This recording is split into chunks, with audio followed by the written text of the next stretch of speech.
Hello and welcome. In this video today, we are going to be discussing this particular story called Thank You, Ma'am, written by Langston Hughes.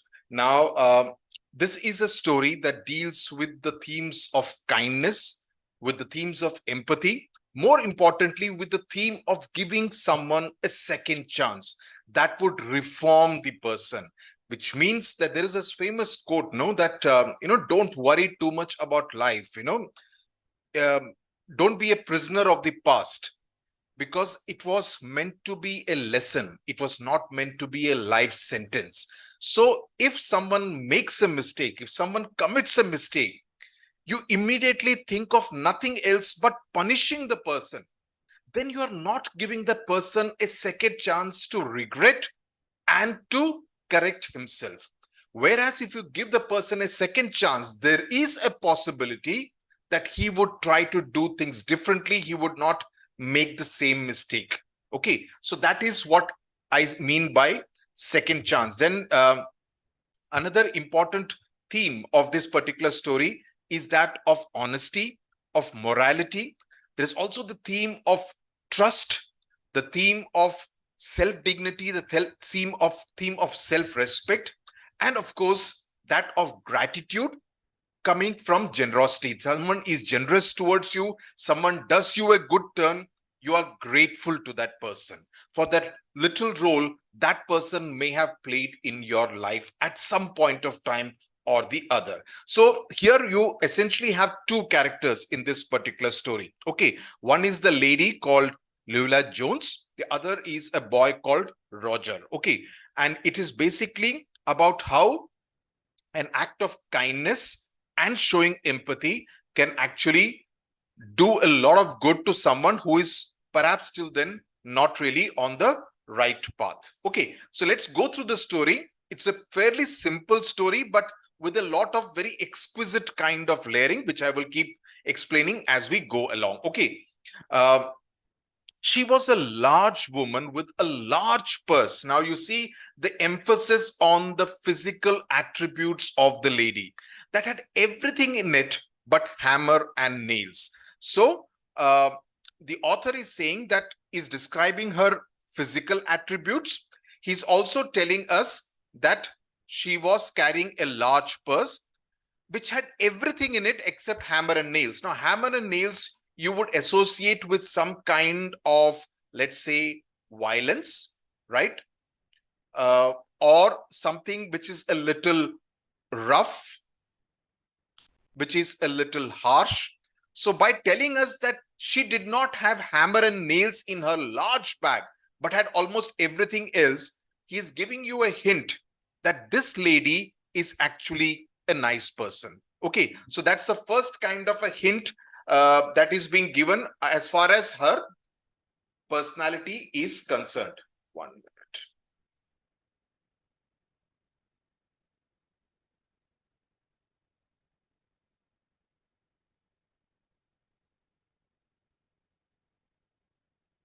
Yeah. Okay.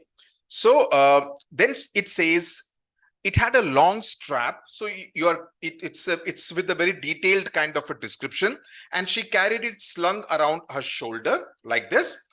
It was about 11 o'clock at night, so it's late at night, and she was walking alone. So the moment you hear this description of a woman carrying a bag, walking alone at 11 o'clock in the night, you know something is going to happen, right? When a boy ran up behind her and tried to snatch her purse. So he was someone who was trying to snatch her purse at that point in time.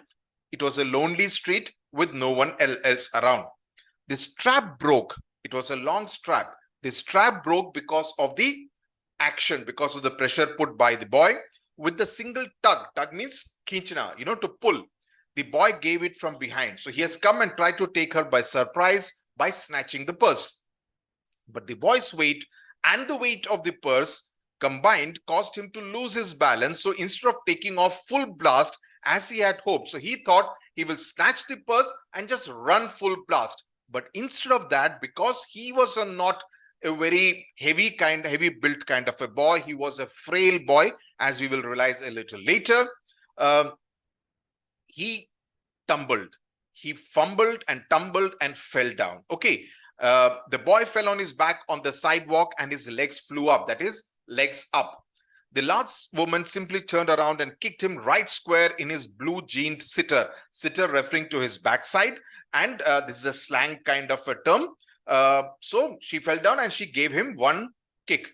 Then she reached down, picked the boy up from his shirt front and shook him until his teeth rattled. That is, his teeth started, creating that kind of a sound. After that, which probably could be because of fear of what would happen next and what had happened till now. After that, the woman said, pick up my pocketbook, boy, and give it here. Now, pocketbook is a small bag in which a woman carries things like money and keys when she goes out. So there is a large bag and then there is a pocketbook inside the bag, which had obviously fallen out. But she bent down enough to permit him to stoop and pick up her purse. Then she said, now, aren't you ashamed of yourself? So the sense of something wrong having been committed, she's trying to retrade by saying that, aren't you ashamed of yourself? So she wants him to feel remorseful, feel bad about what he had done at that point in time. Firmly gripped by his shirt front, the boy said, yes, I am. Now you see this yes apostrophe M is the way he speaks. So you realize that he's obviously not someone who has been educated, because his English is a little different, is probably not refined. It's not a refined kind of English. That's something which you realize, the difference in which she speaks and the difference in and the way he speaks. The woman said, what did you want it for? I didn't aim to. You a liar. By that time, 2 or 3 people passed, stopped, turned to look, and some stood watching. If I turn you loose, that is, if I kind of loosen my grip on you, will you run? Asked the woman. Now the boy was honest. He said, yes. Then I won't turn you loose, said the woman. She did not release him. She held him tightly by the shirt collar. I'm very sorry, lady. I'm sorry, whispered the boy. Your face is dirty. I got a great mind to wash your face for you. Don't you have anyone home to tell you to wash your face? So the motherly instincts of the lady are coming out here, that she wants him to kind of look clean. And so she points out the fact that he is pretty dirty out here. So this line is important if you get a question related to that. No, there is nobody at home. Then it will get washed this evening, which means that she intends to spend some time with him, said the large woman, starting up the street, dragging the frightened boy behind her. He looked as if he were 14 or 15. So this was his age. Okay. Frail and willow-willed. Now, this is a phrase which has been used by this particular author. Okay. 1 minute. Frail and willow-willed means physically someone who is very weak. In tennis shoes and blue jeans. The woman said, you ought to be my son and I would teach you. Now, this line is important, right? So she's saying that you ought to be my son, that if I were your mother and I have these motherly instincts about you, if you were my son, I would take care of you and I would teach you right from wrong. What you have done now is actually wrong and I would teach you the right thing to do in life. Least I can do right now is to wash your face. Are you hungry? No, ma'am. I just want you to turn me loose. Let me go. Was I bothering you when I turned that corner? Did I do anything that provoked you to kind of come and snatch my bag? No. But you put yourself in contact with me. You came into contact with me. If you think that contact is not going to last a while, which means that this contact is actually going to last for some time, you got another thing coming. That is, if you're thinking that this will not last any time, you are mistaken. You got another thing coming means you are mistaken. When I get through with you, sir, you are going to remember Mrs. Leola Bates Washington Jones. So that's her complete name. Sweat popped out on the boy's face and he began to struggle. Mrs. Jones stopped, jerked him around in front of her, put a half Nelson about his neck. Now, half Nelson is a slang term which is used in wrestling, okay, in which a wrestler puts an arm. Now, how do I show you? Put an arm under the opponent's arm, from behind, and exerts pressure on the back, on this side of the back, puts pressure like this. That is, you hold the arms behind and put pressure on the back, okay, on the back of the opponent's neck, right up here, right? So that's called an half Nelson. It's a wrestling term. he continued to drag, and she continued to drag him up the street. When she got to her door, she takes him home. She dragged the boy inside, down a hall, and into a large kitchenette furnished room at the rear of the house. That is at the back portion of the house. Kitchenette is a room or an area with a small kitchen. So obviously she's not very well off. She's not a very rich kind of a person. So she lives in a very small dwelling. But what is important is that she has a heart of gold. Please use this key phrase. Okay. Now, she switched on the light and left the door open. The boy could hear other rumors, which means there were other people also in the house, laughing and talking in the large house. Some of their doors were open too, so he knew. So it's quite possible that she was only the owner of this kitchenette furnished room in that house. We are not told whether there are other people also, whether the entire large house belonged to her. We are not too sure. Okay. Some of their doors were open too, so he knew he and the woman were not alone. The woman still had him by the neck in the middle of the room. Okay. So these things are not really clearly explained in the story. What is your name? Roger. Then Roger, you go to that sink and wash your face. Okay. So she's now beginning to take care of him, take charge, said the woman, whereupon she turned him loose at last. Okay, so now he could actually run. Roger looked at the door, and that's his first instinct. His first instinct, from an MCQ point of view, please remember this. His first instinct is to look at the door the moment she set him loose. Looked at the woman, looked at the door, and went to the sink. Okay, now, why is went to the sink written in italics? My sense is that during that particular moment, during that moment of looking at the door and looking at Mrs. Jones, he was ready to run away. Okay, but he does not. He goes to the sink as she had instructed him to. Let the water run until it gets warm, she said. Here is a clean towel. The warmth of the water is a reflection of her own personality. Okay, it's like, conveying that she's displaying a lot of warmth towards the boy. And she gives him a clean towel. So she wants him to kind of scrub away the dirt on his face. Okay, she doesn't want him to sport this dirty kind of look. And she wants, so warm and clean are, in a sense, at a philosophical level, at a metaphorical level, indications of what change she's going to bring about in his life. So far, he doesn't have any family. So his life is essentially hasn't known any warmth. He's used to people being very cold towards him, right? But now she's talking about warmth, even if it is warm water. And then she's giving him a clean towel. You're going to take me to jail? Because that's the kind of life he has probably been used to, asked the boy, bending over the sink. Not with that face. I would not take you anywhere. So she's kind of trying to be a little funny. With your kind of dirty face, I wouldn't take you anywhere, leave alone a jail. Here I'm trying to get home to cook me a bite to eat, and you snatch my pocketbook? I mean, she says, how dare you? Maybe you haven't been to your supper either, late as it be. Have you? Have you eaten anything? There is nobody home at my house, said the boy. So we know that he's kind of an orphan. Then we will eat. I believe you are hungry or been hungry to try to snatch my pocketbook. So probably you were doing it for money in order to buy something to eat. I wanted a pair of blue suede shoes, said the boy. Now, suede is a type of a soft leather with a brushed finish. Please remember this. That's what this particular word means. Well, you didn't have to snatch my pocketbook to get some suede shoes, said Mrs. Jones. You could have asked me. I mean, how would he know that she would give him money to buy a pair of suede shoes? Ma'am? So he's a little surprised.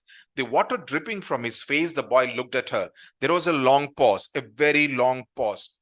After he had dried his face and not knowing what else to do, he dried it again because he doesn't know what else to do. So he keeps on drying his face. The boy turned around, wondering what next. The door was open. He could make a dash for it down the hall. He could run again. It's written in italics. He could make his escape. The woman was sitting on the daybed. After a while, she said, I were young once and I wanted things I could not get. So she's saying that when I was young, even I wanted things which I could not get. And then she stopped. There was a long pause. The boy is waiting for her to complete the sentence. Then he frowned, but not knowing he frowned. Okay. I mean, he didn't realize that he had frowned. The woman said, "Oh, oh, you thought you were saying that, but, right?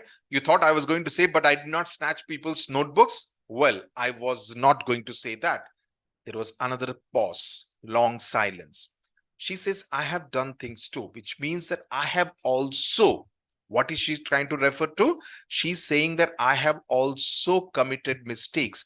I have also made mistakes, which I would not tell you, son. I wouldn't tell you what mistakes I made. In fact, I would not even tell God unless he already knew what mistakes I made. So you sit down. So you sit down means you sit down while I fix you something to eat, both of us. You might run that comb through your hair so that you would look presentable. So she wants him to look presentable, look neat and clean. In another corner of the room behind a screen was a gas plate and an ice box. Mrs. Jones got up and went behind the screen. The woman did not watch the boy to see if he was going to run now, nor did he watch her purse, which was lying on the table, on the bed. But the boy took care to sit on the far side of the room where he thought she could easily see him. So he doesn't want to run away anymore. He doesn't want to break the trust that she has displayed in him, right? He did not trust the woman not to trust her. He knew it's a double negative. He did not trust the woman not to trust him, which means that he trusted the woman to trust him. He knew that she had gone there to the other part of the house, assuming that he would not run away. So he could not break the trust. So he knew that she trusted him and he could not want to be mistrusted. He did not want to do anything which would be seen as a breach of trust. You understood? Such a beautiful story. Do you need somebody to go to the store? Asked the boy. He wants to do something for her, maybe to get some milk or something. Don't believe I do, unless you want some sweet milk yourself. I was going to make cocoa out of this canned milk I got here. That will be fine. She heated some lima beans and ham that she had in the ice box, made the cocoa, and set the table. Sorry. The woman did not ask the boy anything about where he lived, anything about his background or his folks or anything else that would embarrass him, because she realized that he did not come from a very well-to-do background. So she did not want to ask him anything that would put him in a slightly uncomfortable kind of a position. Instead, as they ate, she told him about her job at the hotel beauty shop that stayed open till late, what the work was like and how different kinds of women came there, in and out, blondes, redheads, and Spanish. So she's telling him about her work, not asking him anything about his background. And then she cut him half of her cake, which cost 10 cents. Eat some more, son. So the motherly instinct, which she said, wish you were my son, and now she calls him son. So the motherly instinct coming out very strongly as far as Mrs. Jones' character is concerned. When they were finished eating, she got up and said, "Here, take this $10 and buy yourself some blue suede shoes." So not only she gave him food to eat, took care to ensure that he looked clean now, she also gave him $10 to buy some shoes. And next time, do not make the mistake of latching onto my pocketbook, nor nobody else. Kisi aur ka bhi nahi lena, chhinna. Because shoes that you buy with that kind of stolen money, they will be devilish and they will burn your feet. It's almost very Christian in her outlook. I got to get my rest now, but I wish you would behave yourself, son, from here on in. So from now onwards, you would not do what mistake you made just now a while ago. She led him down the hall to the front door and opened it. "Good night. Behave yourself, boy," she said, looking out into the street. So those are her last words. Behave yourself, boy. The boy wanted to say something else other than "thank you, ma'am," to Mrs. Leula Bates Johnson, Washington Jones. But he could not do so as he turned at the Baron stoop. The Baron stoop is essentially, some kind of a lonely place where nothing is there, right? So she and looked down back at the large woman in the door. He barely managed to say thank you before she shut the door, and he never saw her again. So you ought to be my son, and then calling him her son. She reinforces the importance of honesty in this particular encounter with the with the boy. The title of the story itself conveys the gratitude expressed by the protagonist, that is Roger, towards the kind-hearted stranger, Mrs. Jones, and the respect and the appreciation that Mrs. Jones shows towards Roger by treating him with kindness and understanding and empathy. Okay, so when you say thank you, you are essentially conveying what you're conveying: gratitude. You're conveying appreciation for what someone else did for you. So it's a very powerful kind of a title which kind of encapsulates the major theme, the major emotion of this particular story. Okay, the fact that the entire story is set at night is also important, because the moment you talk about 11 o'clock at night and you talk about a woman walking alone, it conveys a sense of vulnerability, right? It conveys a sense of potential danger, potential violence, right? So it adds to the element of danger. And in contrast is the cozy atmosphere at home, right? Which also goes with the element of kindness and empathy that Mrs. Jones kind of displays towards Roger. Okay, so I hope you've understood this lovely story. Thank you, ma'am. And there are, of course, all the question and answers are written. So if you go through them, you would not have any issues in dealing with anything that comes out from this story. Thank you very much.